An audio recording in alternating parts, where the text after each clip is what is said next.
प्रिय ग्रामवासियों, जैसा कि आप जानते हैं, पिछली बरसात ने बाढ़ के हालात पैदा कर दिए थे। सबकी फसलें बिगड़ गई थी, सबकी जिंदगी उजड़ गई थी। लेकिन एक उपाय है जो सबको फिर से आबाद कर सकता है, पर उसके लिए कुछ लड़कियों को कुर्बान करना होगा। वो लड़की चाहे किसी की बहन हो, बेटी हो या बीवी हो, चलेगी।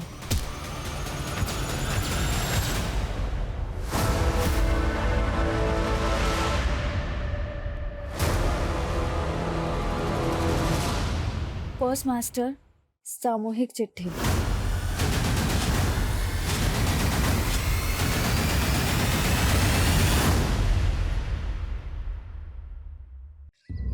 हम ऐसे गांव में रहते हैं जहाँ दूर दूर तक सिर्फ जंगल है। लगता था जैसे पूरे देश से कटे कटे कहीं वीरानी में रहते हैं। हमने तो सोच लिया था पंख लगा के कहीं फुर हो जाएंगे, लेकिन एक गलत फैसले ने हमको आसमान से सीधा धरती पे ही गिरा दिया। चांदी सा बदन मिट्टी में मिला लियो तुम। हमको छोड़ के बहुत बड़ी गलती की हो तुम रेणुका। गलती तो तोरे पे भरोसा करके की हमने। तुम्हारे अंग अंग पे हम अपनी छाप छोड़े हैं। हमसे बड़ा ना कोई आशिक हुआ है, ना ही कोई बड़ा जालिम। छोड़ो मैं। हमारी झूठन है तू। ये थूक जाके दिखा अपने पति को। तेजाब है ये, पूरे साथ साथ तोरे पति को भी जला देगा।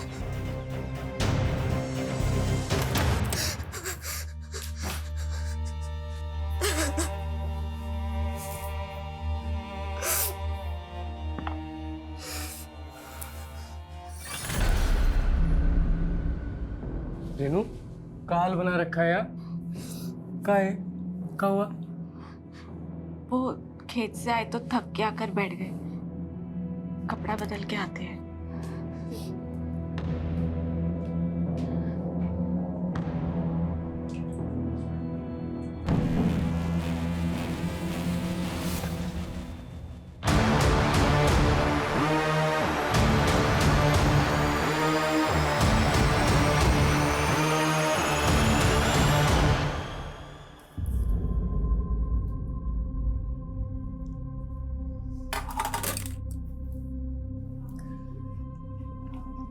भाई वाह, कितना स्वादिष्ट खाना बनाई हो। ऐसा लग रहा है कि मसाले के साथ प्रेम का छौंका लगा दिया।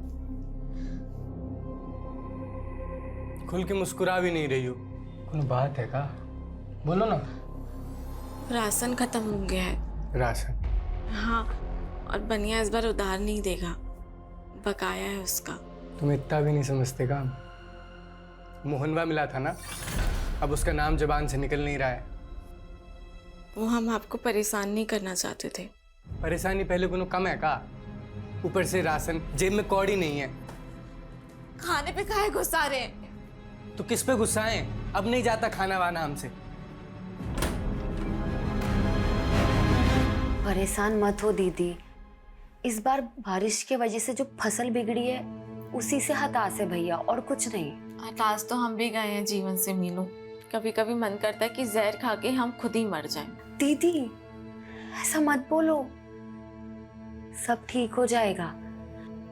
अच्छा, राशन खत्म हो गया ना, हम तुम्हारे जेठ जी से कह के मंगवा देंगे। नहीं नहीं मीनू, हम कुछ कर लेंगे। अरे माना कि हम उम्र में छोटे हैं, लेकिन रिश्ते में तो हम बड़े हुए, तो अब एक जेठानी अपनी देवरानी का ख्याल भी ना रखे।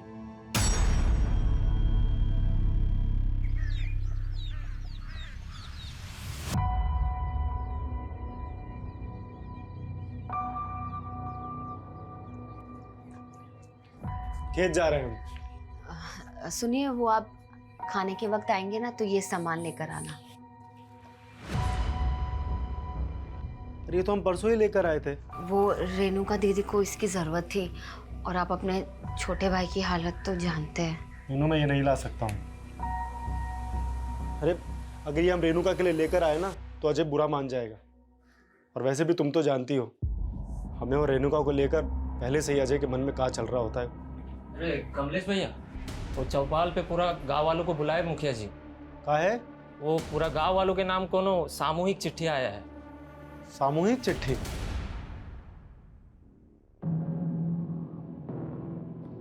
अरे माँ बाप का सेवा में काहे समय बर्बाद कर रहे हो? विधायक हो गए हो, जनता का सेवा करो। बाबा आज हम जो भी हैं आपके ही आशीर्वाद से हैं। हमको बेटे का भी थोड़ा फर्ज निभाने दीजिए ना। राकेश देखो ना, अब हमें इससे भी अच्छे से नहीं दिख रहा। लगता है नंबर बढ़ गया है। फिर से चेक करवा दो ना हमारा आँख। अरे हम ले चलेंगे तुमको, उसको बहुत काम रहता है।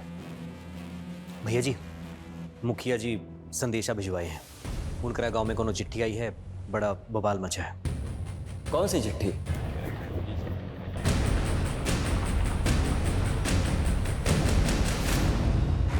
कहोगे मुखिया जी, क्या है उस चिट्ठी में? चिट्ठी तो पोस्ट मास्टर कालू मिश्रा के नाम लिखी है और उसके नीचे लिखा है सामूहिक चिट्ठी। प्रिय ग्रामवासियों, जैसा कि आप जानते हैं, पिछली बरसात में बाढ़ की स्थिति पैदा हो गई थी। सबकी फसल बिगड़ गई और सबकी जिंदगी उजड़ गई। लेकिन एक उपाय है जिससे फिर से सबकी जिंदगी आबाद हो सकती है, पर उसके लिए आपको कुछ लड़कियों को कुर्बान करना पड़ेगा। ये क्या बात हो गई? क्या बोले जा रहे? रुक जाइए, पहले इन्हें पढ़ने दीजिए। कल रात 12 बजे पहली लड़की को गांव की सीमा समाप्ति बोर्ड के पास छोड़ जाइए। फिर देखना अगले दिन से गांव के हालात बदलना शुरू हो जाएंगे। इसके लिए आप हर हफ्ते एक लड़की का इंतजाम कर दीजिए और बचा लीजिए गांव को, गांव का मसीहा। अरे कौन कर रहा है ऐसी मांग हमारी बहन बेटी के बारे में? अरे ये वही बाबा होगा जो बलि देना चाहता अरे था। जो भी है छोड़ेंगे नहीं उसे। देखिए देखिए सुनिए, जिसने भी हमारे साथ ये गंदा मजाक किया है उसका हम पता लगा के रहेंगे। और रही बात फसल की, तो हम आपको आश्वासन देते हैं, इसके लिए हम सरकार से राहत राशि का मांग कर रहे हैं। लेकिन विधायक जी, आधे से ज्यादा परिवारों में एक वक्त का राशन भी नहीं है और जल्दी में अगर कुछ नहीं हुआ तो ये सब का भी यही हाल हो जाएगा। अरे चिंता काहे करते मुखिया जी, सरकार नहीं की तो हम है ना, हम अपना भंडार खोल देंगे। हम कल से ही सबको 5-5 किलो चावल दाल गेहूं देने का ऐलान करते हैं। तालियां! विधायक जी की विधायक जी की जय! विधायक जी की जय! विधायक जी की जय!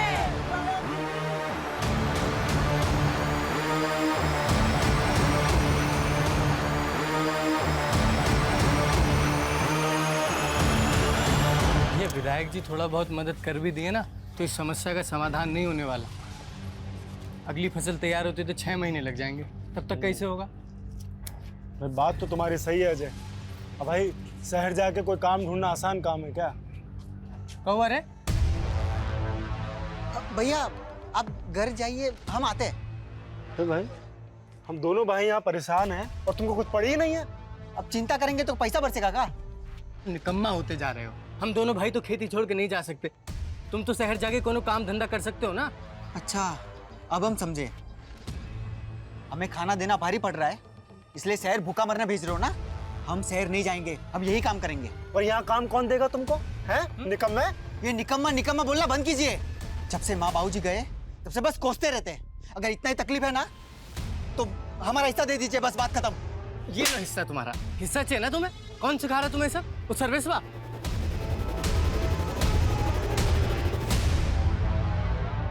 ये तुम्हारा विधायक भाई तो हाथ ही नहीं आ रहा है। क्या बोले थे तुम हमको? तुम्हारा भाई हमारे नए प्लांट के लिए हमें जमीन दिलवाएगा। कब दिलवाएगा? गांव वालों का मसीहा बन रहा है राकेश, इसलिए आपको जमीन नहीं दिलवा रहा। लेकिन आप चिंता मत करिए, हम है ना, आपको ये जमीन भी दिलवाएंगे और आपका प्लांट भी वहीं लगवाएंगे।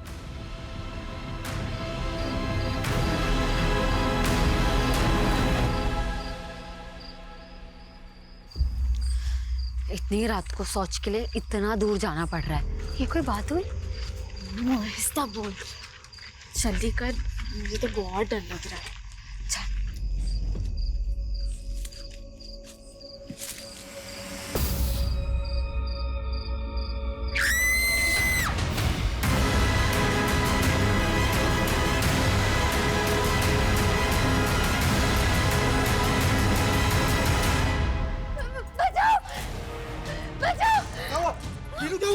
क्या हो गया? कैसे आ रहा है? ये रुको दीदी, मैं सोच जब भी जबरदस्ती हमारा अभी कौन लोग थे? हाँ दीदी लोग मुंह में कुछ था। राकेश, राकेश, ए राकेश, पापा। अरे कोई गांव की औरत का इज्जत लूटने का कोशिश किया है, शायद जंगल ले गए वो उस औरत को।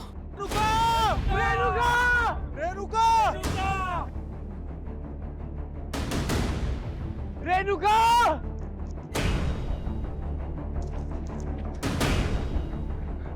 क्या हो गया? विधायक जी, हमारी बीवी और भाभी शौच के लिए आए थे। बीवी को भाभी बताए 3 लोग मुंह ढक के आए, हमारी बीवी को उठा के ले गए। हमें कुछ समझ नहीं आ रहा, पता नहीं हमारी बीवी के साथ क्या करेंगे। विधायक जी बचा लीजिए हमारी बीवी को। जिसने भी सब किया है उसको छोड़ेंगे नहीं, पर पहले अभी तुम्हारे बीवी को ढूंढना जरूरी है। चलो चलिए सब लोग, चलिए।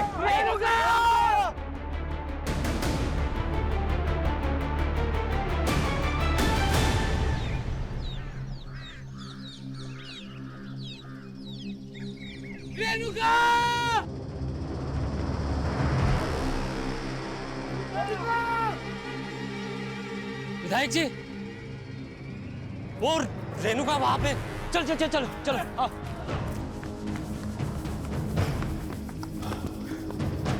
रेणुका!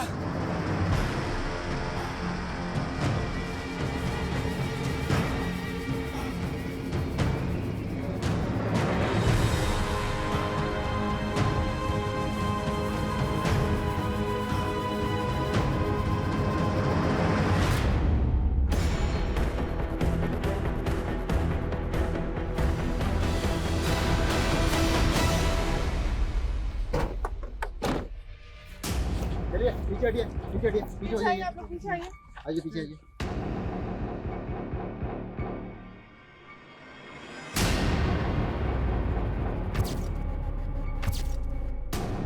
देख के लग रहा है कि रेप भी हुआ और इसकी जेठानी रात को शौच के लिए आ गई। देखिए इंस्पेक्टर, सिर्फ हमारे इलाके में नहीं, ये हमारे खुद के गांव की महिला के साथ ऐसा कांड हुआ है। आप लोग जल्द से जल्द पता लगाइए कि कातिल कौन है। विधायक जी, कातिल को ढूंढना हमारा काम है, वो हम करेंगे, लेकिन उससे पहले हमें उस चश्मदीद का बयान लेना होगा जो कल रात इनके साथ थी। बताइए कल रात क्या हुआ था? वो लोग 3 लोग थे। तीनों ने अपना चेहरा ढका हुआ था। वो लोग तो हमारे साथ भी जबरदस्ती करना चाहते थे। हम कैसे जैसे वहां से भाग निकले, लेकिन अपनी दीदी को नहीं बचा पाए। उनमें से किसी एक का भी चेहरा देख पाई हो? अपने किसी को नहीं देखा। पर हम जानते हैं साहब कौन किया है सब। कौन? मोहन साहब। कौन मोहन? रेणुका का पहला पति। पहला पति मतलब रेणुका की आपसे दूसरी शादी थी? जी साहब। दरअसल रेणुका की शादी पहले बड़े भैया से तय हुई थी, तब भी वो मोहन रेणुका को भगा के ले गया था। बड़े भैया मंडप में थे और रेणुका के माँ बाप की इज्जत पे आँच ना, इसलिए उन्होंने रेणुका की छोटी बहन मीनू भाभी से शादी की थी। तो रेणुका आपकी सगी बहन थी? हाँ साहब, रेणुका दीदी से बहुत बड़ी गलती हो गई थी कि वो उस मोहन के साथ भाग गई, लेकिन उसे बहुत जल्द पता चल गया कि वो कैसा आदमी है। दीदी को आए दिन मारता रहता था, इसलिए दीदी उसे छोड़कर यहाँ वापस आ गई और उनका घर आबाद करने के लिए हम ही अजय भैया से उनकी शादी कर दी है और उन्हें इस घर की देवरानी बना ली। पर साहब मोहन से नहीं बर्दाश्त हो रहा था ये। हमरे अलावा तो किसी और की नहीं हो सकती। चल छोड़ से, काट देंगे, बता रहे हम, मार देंगे। तू काटेगा? हाँ हम काटेंगे। जो चीज हमारी नहीं हो सकती ना, वो किसी और की भी नहीं होगी, समझे? हमें तो भरोसा है साहब, मोहन नहीं किया है सर। हम तुम्हारे लिए रेणुका को कुर्बान किए, पर तुम हम ही को धोखा देकर किसी और के साथ सो रही हो। धोखा तो तुम दिए हो हमें, सिर्फ एक रेणुका नहीं थी तुम्हारी जिंदगी में। हमसे जवान लड़ाएगी? तुमसे जवान लड़ाएगी तो? हमारी बीवी है, चाहे मारे या पीटे। जैसे तूने अपनी पहली बीवी रेणुका को मार दिया। हाँ? रेणुका मर गई? मरी नहीं, तूने उसे मार दिया है। नहीं। तेरी तो थाने चल के उतारते हैं। ले चलो इसे। विनायक जी, वो रेणुका का लाश वहीं नजदीक में मिला, जहां वो चिट्ठी भेजने वाला गांव का औरत को मिलने के लिए लिखा था। कहना क्या चाहते हैं आप? रेणुका को वहां जानबूझ के भेजा होगा। उसका पति और भैंसुर तो कह रहे हैं कि वो अपना गोतनी के साथ शौच के लिए बाहर गया था। हाँ, मास्टर जी, हम आपको कहे थे चिट्ठी के बारे में पता करने के लिए, पता किए? चिट्ठी पर संतो डाक खाने का मुहर था, वहीं से किसी ने भेजा होगा, लेकिन ये बात पता करना मुश्किल है कि उसको भेजने वाला कौन होगा। संतो गांव।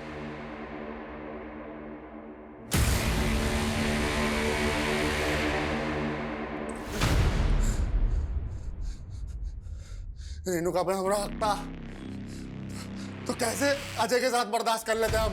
पहले उसको छोड़कर दूसरी शादी कर ली, और दूसरी शादी करने के बाद पहली बीवी वापस चाहिए। हाँ, चाहिए थी।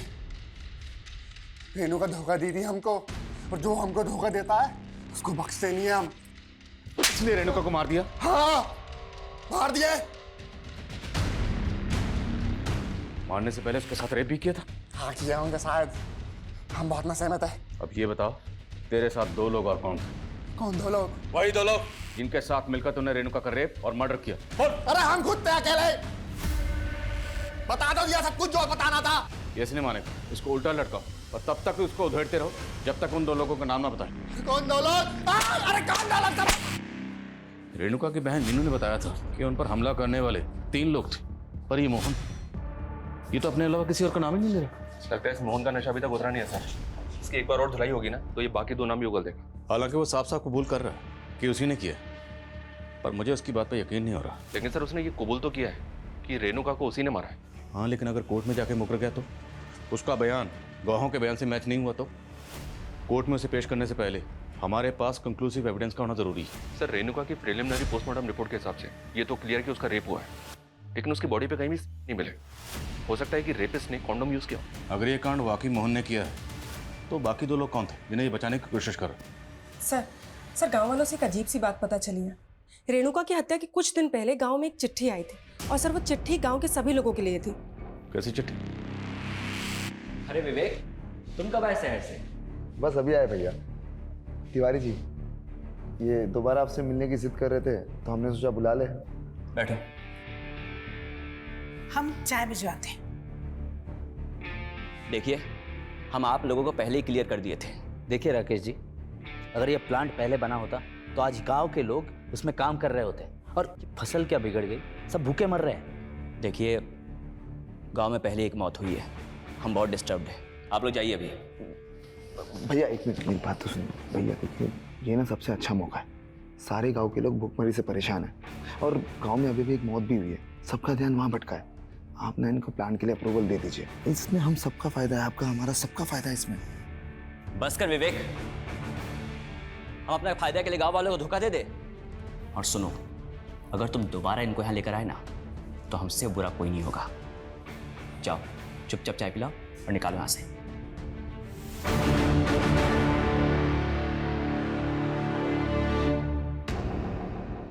चिट्ठी लिखने वाले ने गांव की लड़कियों को कुर्बान करने की बात लिखी है, और गांव की सरहद के पास जो बोर्ड है, हर हफ्ते वहां एक नई लड़की का इंतजाम करने के लिए कहा गया है।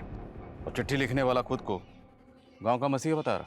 जहाँ रेणुका की लाश मिली वहाँ से सीमा समाप्ति का बोर्ड ज़्यादा दूर नहीं है, और लड़की को वहीं छोड़ के जाने की बात लिखी। लेकिन साहब, हम सभी गांव वाले इस वाहियात शर्त के खिलाफ थे। खत कहाँ से आई? ये शांतो गांव के डाक खाने से आई थी। पता लगाने की कोशिश की पर पता नहीं चला वहाँ से किसने भेजा था। लेकिन कोई तो है जिसकी हमारे गांव की औरतों पे बुरी नजर है। हमको तो ये वही बाबा लग रहा है जिसने सबके सामने एक गंदा मांग किया था। कौन बाबू? कैसी मांग? साहब, फसल खराब होने की वजह से गांव वाले भूखे मर रहे थे, तब ये बाबा यहाँ आया था। बड़ी चमत्कारी बातें कर रहा था। बाबा जी, आप कहाँ से आ रहे हैं? आपके लिए भोजन पानी का प्रबंध करें? बच्चा, यहाँ तो भूखमरी फैली हुई, इतने लोग भूखे पेट सो रहे हैं। हम यहाँ भोजन नहीं करेंगे, हमसे ये पीड़ा देखी नहीं जा रही। बाबा जी, इस पीड़ा का कोई उपाय है? क्यों नहीं, इसलिए तो यहाँ आए। कैसा उपाय बाबा जी?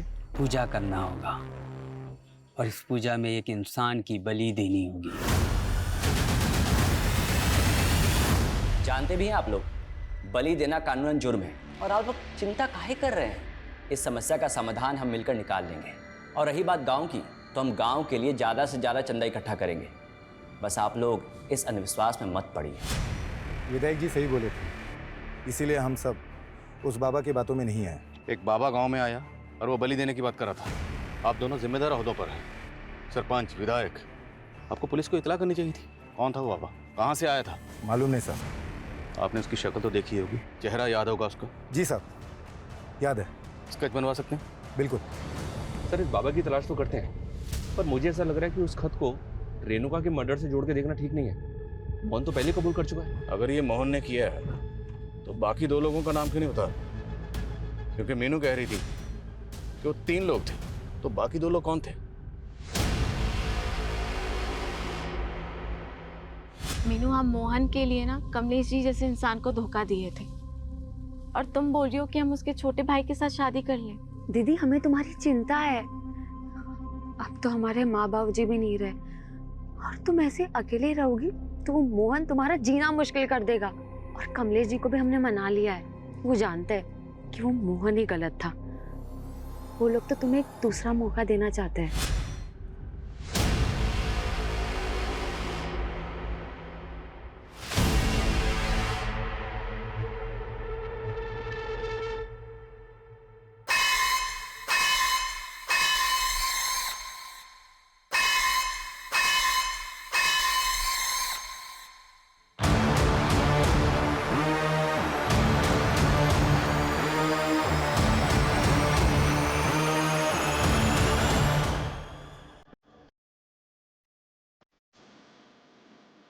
ये तुम्हारा विधायक भाई तो गांव वालों के भले के अलावा कुछ सोचता ही नहीं है। लेकिन तुम अपना भला सोच सकते हो। सोचो, कल को ये प्लांट लग गया ना, तुम्हें भी बढ़िया सी कमीशन मिल जाएगी। भैया मानेंगे नहीं तो होगा कैसे? हो सकता है अगर अपने भाई की जगह तुम विधायक बन जाओ, 2 महीने बाद इलेक्शन है, खड़े हो जाओ। भैया के खिलाफ हम इलेक्शन लड़ेंगे, एक दिन भी खड़े नहीं हो पाएंगे। जानते हो ना, पूरा गांव में मसीहा मानता है। लेकिन अगर कुछ ऐसा हो जाए कि तुम्हारा भाई इलेक्शन ही ना लड़े तो फिर तो तुम्हारी जीत पक्की। राकेश भैया इलेक्शन ही ना लड़े,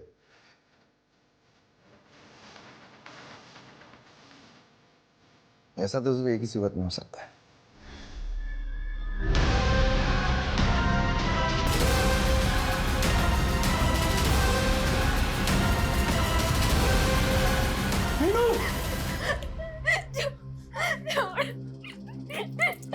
क्या कर रही हो ये?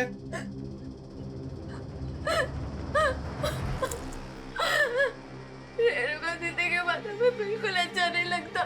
भाभी, तुम्हें कुछ हो गया तो भैया तो टूट जाएंगे ना। हमें ना अभी रेणुका के कातिलों को सजा दिलवानी है। किरण! किरण! छूट गए तुम। तू क्या सोची हमारे अंदर होते ही अपने आशिक की हो जाएगी? यहीं से हो रहे थे ना तुम दोनों? कहाँ है वो? कोई नहीं है, हम कह रहे हैं ना कोई नहीं है। देखो हमारी बात सुनो, कोई नहीं है यहाँ। चुप! कहाँ है वो? जब हम बोल रहे हैं कोई नहीं है यहाँ, समझे आप? जिंदा नहीं बचेगा तेरा आशिक। जानती हो ना, हमारी पहली बीवी का भी हत्या का आरोप है हम पे। तो मुझे पुलिस वाले छोड़ काहे दिए?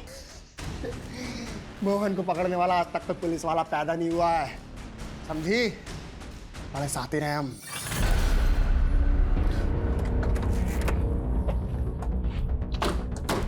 मुझे इसी बात का डर था कि कहीं कोर्ट में जाके मोहन अपने बयान से मुकर ना जाए। वही हुआ ना, मुकर गया ना। और हमारे पास कोई कंक्लूसिव एविडेंस नहीं था, इसलिए कोर्ट ने उसे जमानत दे दी। समझ में नहीं आ रही कि इसका गेम क्या है सर। लॉकर में बोलता है कि उसने मारा है और कोर्ट में जाके मुकर जाता है। देखते हैं कब तक मुकरेगा। पता लगाओ वो 2 लोग कौन थे जिनके साथ मिलकर इसने रेणुका को मारा होगा। सर, गांव वालों ने उस बाबा का स्केच बनवाया है जो चिट्ठी आने के 15 दिन पहले गांव आया था। सर, मैंने इसका लुकआउट नोटिस जारी करवा दिया। पता चला चिट्ठी भेजने वाला कौन था? नहीं सर, लेकिन सर शांतो गांव से पिछले 1 महीने में 3 लड़कियां गायब हुई। सर, 2 दिन पहले उनमें से एक लड़की की लाश मिली, सीमा। सर, रेणुका की तरह इसका भी रेप हुआ है।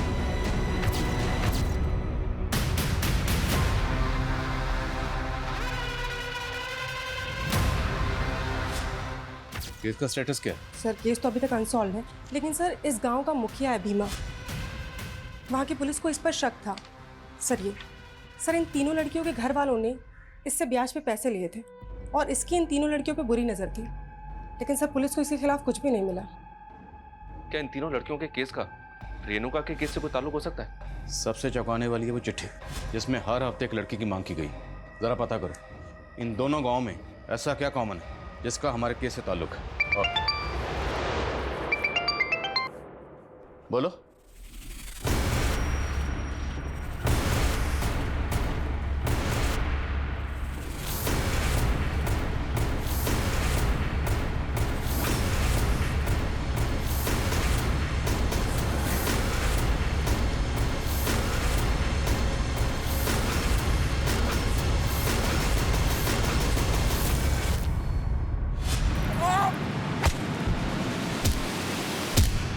ऐसा कौन होगा जिसने एक विधायक को मार के फेंक दिया? शायद मारकर फेंका नहीं गया, यहीं मारा गया। कौन मारा है हमारे विधायक जी को? हाँ बताइए, कौन मारा है? किसने मारा है? छोड़ेंगे नहीं हम ढूंढ के निकालेंगे। देखिए बात सुनिए, चुप हो जाइए, चुप हो जाइए आप। पुलिस अपनी कार्रवाई करेगी, भरोसा रखिए। लेकिन मैं आपसे अपील करता हूँ, आप में से कोई ऐसा काम नहीं करेगा जिससे इलाके का अमन चैन बिगड़े। पुलिस को अपना काम करने दीजिए। विधायक जी की बॉडी को सबसे पहले किसने देखा? सुबह शौच के लिए आए थे तभी देखा था हमने। साहब ये वही है जिसने रेणुका का मर्डर किया है। कौन? मोहन, जिस पे तुमने पहले भी शक जताया था? हाँ साहब वही मोहन, लेकिन आप उसे छोड़ दिए थे। उसके बाद हम विधायक जी के पास गए तो उन्होंने हमें आश्वासन दिया था कि वो हमें इंसाफ दिलवा के रहेंगे, लेकिन अब देखिए उनके साथ क्या हो गया।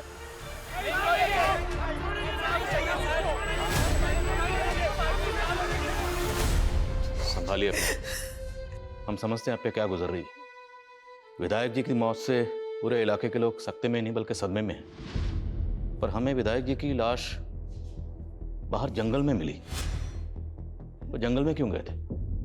वहां कुछ काम था उन्हें? वो कल माधव के साथ शहर गए थे।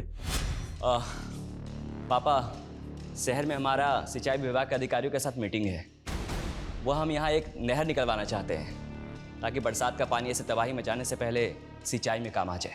शहर में देरी हो गया था तो माधव का फोन आया था। वो बोला कि अब रात को नहीं सुबह ही लौटेंगे। और माधव कहाँ? सर माधव का कुछ पता नहीं चल रहा, और हम उसके घर गए थे तो हमने देखा कि माधव के घर के बाहर राकेश भैया की गाड़ी खड़ी है, लेकिन वहाँ पे माधव नहीं था। तो माधव रहता कहाँ? जो गांव के बाहर कनाल है उसकी के पास में उसका घर और खेत है।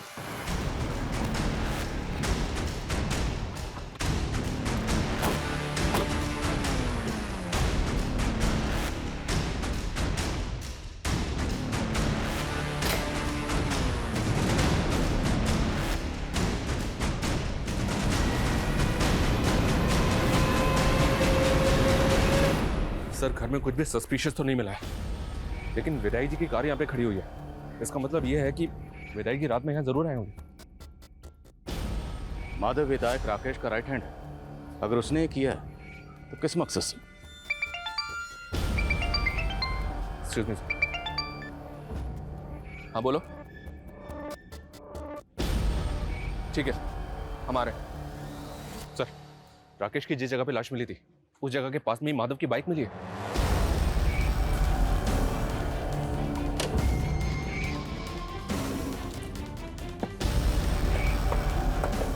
यही सर। सर ये रही बाइक, और सर बाइक पे चाबी भी लगी हुई है। तो क्या विधायक जी ने अपनी कार माधव के घर पे खड़ी की और माधव की बाइक से यहाँ पर आए, या फिर माधव उन्हें यहाँ लेके आया? और शर्मा सवाल ये है कि अगर माधव इस कांड में शामिल है तो अपनी बाइक यहाँ छोड़कर क्यों जाएगा? पूरा एरिया अच्छे से स्कैन करो।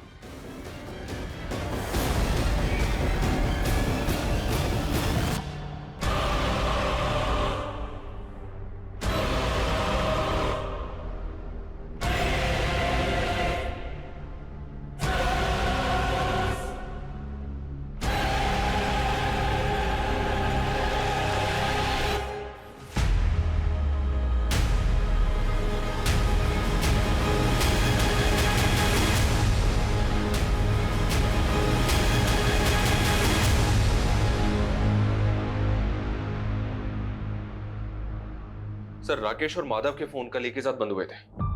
माधव को आखिरी कॉल गांव के पीसीओ से ही आया था। अब ये पता नहीं चल रहा है कि ये कॉल उसे किसने किया होगा। रेणुका के रेप और मर्डर के 5 दिन बाद विधायक राकेश का भी कत्ल हो गया। क्या ये दोनों केसेस आपस में कनेक्टेड हैं? इस मोहन की क्या खबर है? मोहन का भी चौकन्ना है सर, घर से बाहर ही नहीं निकल रहा है।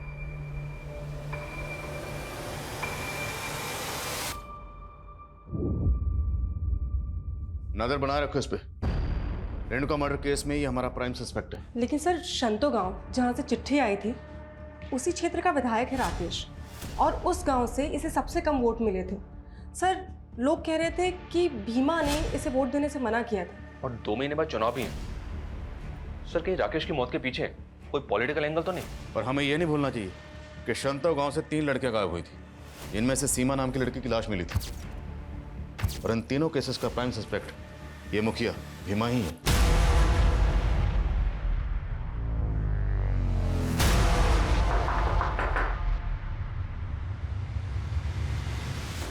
गजब बात कर रहे हो। उस सीमा को मारने में हमारा हाथ होता तो ऐसे घर पर बैठे होते हम। अब घर के अंदर और घर के बाहर क्या करते हैं, आपके चरित्र का पूरा विस्तार पूर्वक वर्णन है हमारे पास। और सिर्फ सीमा ही नहीं, आपके गांव की 2 लड़कियां और गायब हैं, और आप और आपका गुट विधायक राकेश के खिलाफ था ना। तो इसका क्या मतलब? उसका मर्डर का इल्जाम भी हमारे माथे मर दोगे? इल्जाम नहीं मरेंगे, अगर मर्डर किया है तो साबित करेंगे। फिलहाल आप ये बताइए कि आपके गांव से ये फतिंगा गांव चिट्ठी गई थी, उस चिट्ठी में आपका रोल और मकसद क्या है? ऐसा है इंस्पेक्टर साहब, हवा में बात मत कीजिए। किसी भी चिट्ठी से हमारा कोई लेना देना नहीं है।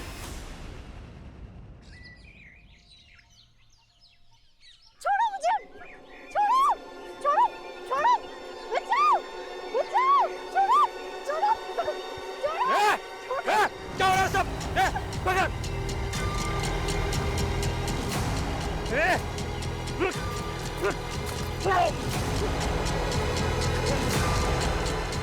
विनोद, सर्वेश, लेके चल, लेके चल।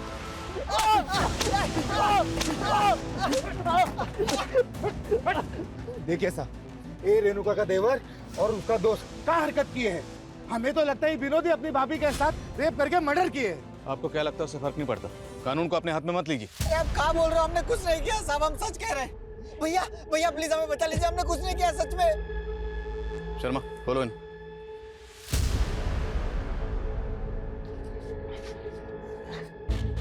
फोन कहाँ तुम्हारे?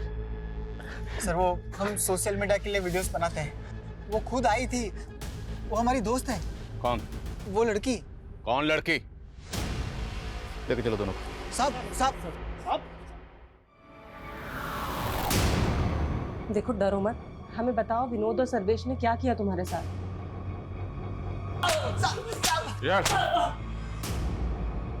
साहब हमने आपको कहा था ना वो हमारी दोस्त थी। उस लड़की ने तुझे बचा लिया, और तुम दोनों के मोबाइल में ये तेरी भाभी रेणुका का वीडियो क्या कर रहा है? ये तो हमें विनोद ने दिया था।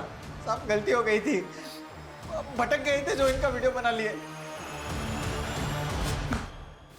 अपनी भाभी के साथ रेप और मर्डर किया इसके साथ मिलकर, और तुम लोग ये बताओ वो तीसरा कौन था तुम दोनों के साथ? नहीं साहब, हमने कुछ नहीं किया साहब। उठो इनको।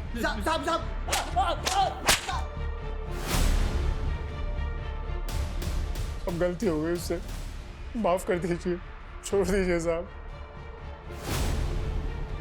उसके मोबाइल में हमें रेणुका का वीडियो मिला, न्यूड वीडियो।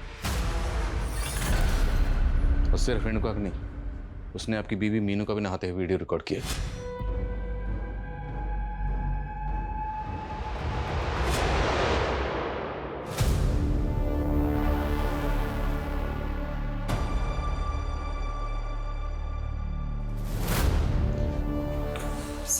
खबरियों से बाबा परंतु की लीड मिली।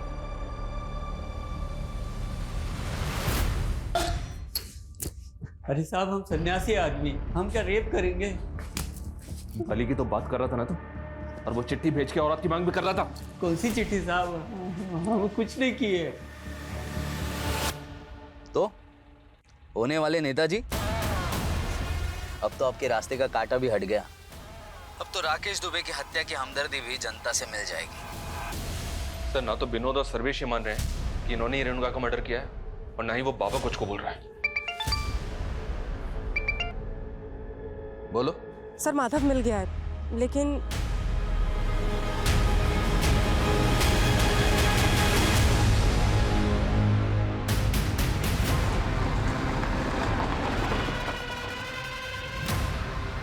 सर जहाँ राकेश जी की लाश मिली वहाँ से ये जगह 1000 मीटर की दूरी पे। और सर रात को बारिश होने की वजह से यहाँ गड्ढे में पानी भर गया था, इसलिए पता चला कि यहाँ गड्ढा खोदा हुआ है। मतलब उस रात सिर्फ विधायक राकेश ही नहीं, माधव का भी कत्ल हुआ। और गड्ढा इसलिए खोदा गया ताकि माधव की लाश को यहाँ छुपाया जा सके और हमें लगे कि माधव गायब है, हमारा शक किसी पे जाए। सब कुछ सोच समझ के प्लानिंग के साथ किया गया। सर इस गड्ढे में माधव के साथ साथ ये राकेश जी का भी फोन मिला है। इस फोन का डाटा रिकवर करो। शायद ये कत्ल रेणुका के कत्ल और मर्डर की आड़ में किया गया, ताकि हमें ये लगे कि दोनों मर्डर्स आपस में कनेक्टेड हैं। अब हमें रेणुका के कातिल के साथ साथ विधायक राकेश और माधव के कातिल को भी ढूंढना होगा।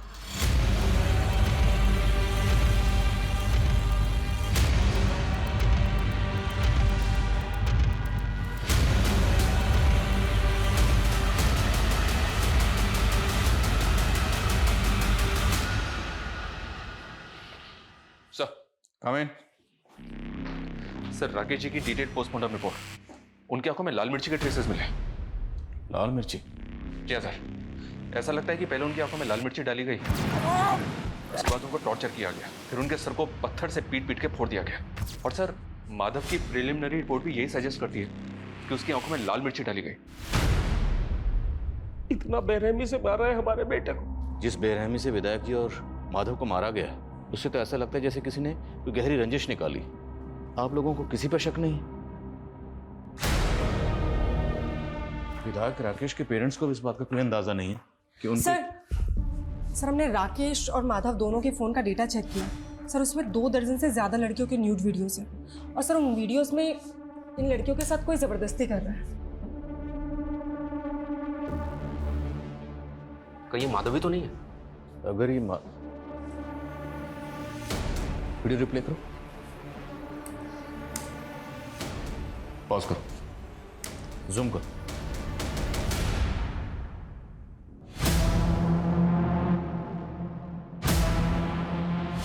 माधव का घर, मतलब ये सारे कांड माधव के घर में हो रहे थे। शर्मा, माधव के घर को एक बार अच्छे से स्कैन करो और पता लगाओ वीडियो में जो बाकी लड़कियां हैं वो कौन है।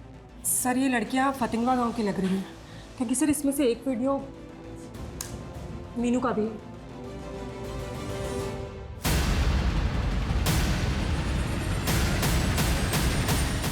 बोलिए मीनू, इस वीडियो में आपके साथ कौन है? साहब सारी फसल खराब हो गई थी, भूखे मरने की नौबत आ गई थी। हम तो बस उसके पास मदद लेने गए थे। देखो मीनू, हम तुमको बचपन से जानते हैं, तुम हमारे साथ पढ़ी भी हो। चिंता मत करो, हम तुम्हारे पति की नौकरी शहर में लगवा देंगे। बहुत बहुत शुक्रिया विधायक जी। अरे शुक्रिया किस बात का, तुम दोस्त हो हमारी। जब हम 20 साल के थे ना, तब तुम्हारे साथ सोने का सपना देखते थे। हमारे साथ सोगी ना, सपना पूरा करोगी ना? हम तो बस मजबूरी में उसके आगे झुक गए, लेकिन उसने हमारी वीडियो बना ली ना। उसने हमारे पति को काम पर लगाया, बस हमारे मुंह पर 500 फेंक देता था। रेणुका के साथ भी ऐसा करता था? नहीं साहब, दीदी ने हमें ऐसा कुछ तो कभी नहीं बताया। रेणुका पे जिन लोगों ने हमला किया था वो 3 लोग ही थे। हाँ साहब।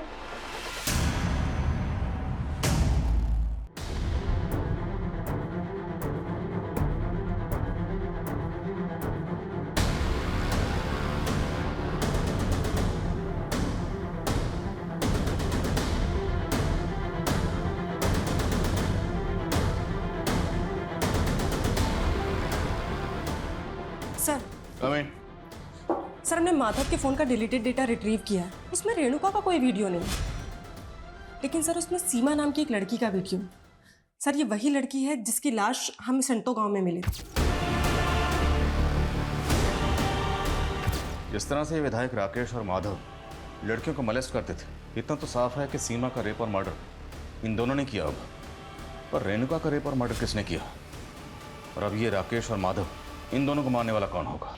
सर फॉरेंसिक को माधव के घर में ब्लड ट्रेसेस मिले जो मिटा दिए गए थे, और ये ब्लड ट्रेसेस रेणुका के ब्लड से मैच कर रहे हैं। तो मतलब रेणुका का मर्डर माधव के घर में ही हुआ होगा। और मीनू ने तो हमें कुछ और ही कहा था। मीनू तुम अकेली लड़की नहीं थी जिसको राकेश ने मोलेस्ट किया था। इस गांव की 1 दर्जन से ज्यादा औरतों को उसने मोलेस्ट किया, और हमने उन सबसे बात की। पता उन्होंने हमें क्या बताया कि जब भी राकेश के सामने खुद को बख्शने के लिए गुहार लगाती थी तो राकेश उनके सामने एक शर्त रखता था। वो शर्त क्या थी कि अगर वो खुद को बचाना चाहती हैं तो उन्हें अपनी जगह किसी दूसरी लड़की को लाना होगा, अदला बदली। उसने ये शर्त तुम्हारे सामने भी रखी हो। अरे रे रे, इसमें रोने की कौन सी बात है? जैसा हम बचपन से सपना देखे थे तुम्हारे साथ सोने का, उसी तरह हम रेणुका के साथ भी सोना चाहते हैं। उसको मना के ले आओ और तुम आजाद हो जाओ।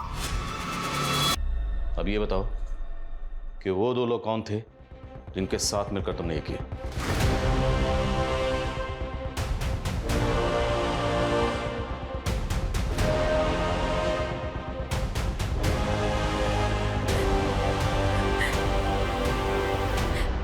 साहब, उसने हमें मजबूर कर दिया था,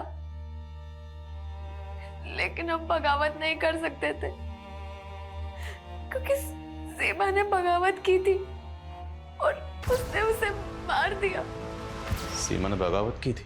हाँ, सीमा ने हमें खुद बोला कि वो गांव में चिट्ठी भेज उस राकेश को चेतावनी देगी कि वो राकेश ही है जो गांव को बात करने के लिए गांव की बहन बेटियों की मांग करता है, ताकि सारे गांव वालों को राकेश की सच्चाई समझ आए। हम रेणुका दीदी को वहां नहीं लेके जाना चाहते थे,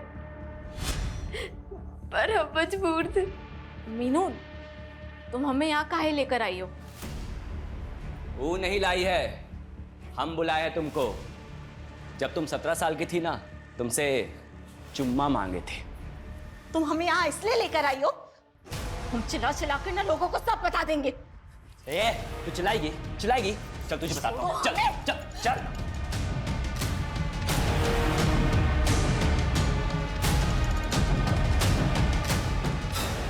उसने हमारे सामने हमारे रेणुका दीदी को मार दिया।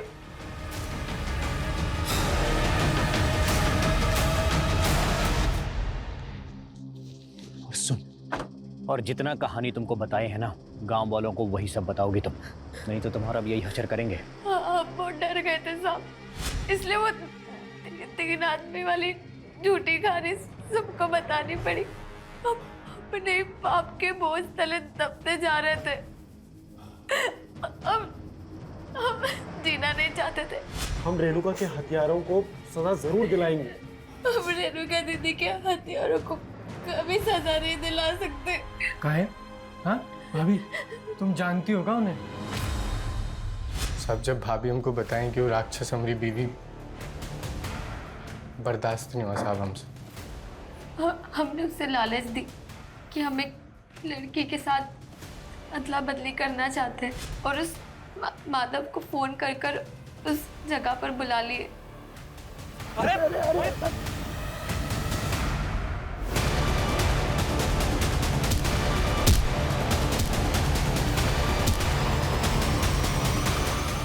और सब माधव को हम ही काट दिए ताकि आपका शक उसी पे जाए। ने जो भी किया अपने घर की औरतों की इज्जत के लिए किया। पर आप लोगों को पुलिस की मदद लेनी चाहिए थी, हमारे पास आना चाहिए था। आज तक इस देश में ऐसा कौन सा नेता है साहब जो फांसी पे चढ़ा है? बताइए ना हमको।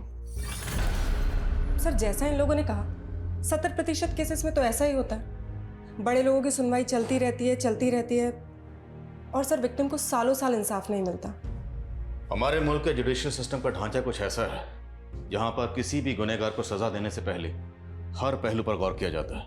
मैं मानता हूं कि कुछ केसेस में इंसाफ मिलने में देर होती है, पर इसका मतलब ये नहीं कोई कानून को अपने हाथ में ले। कानून ये हक किसी को नहीं देता। इंसाफ मिलने में देर भले ही हो जाए, पर देर सवेर इंसाफ मिलता जरूर है।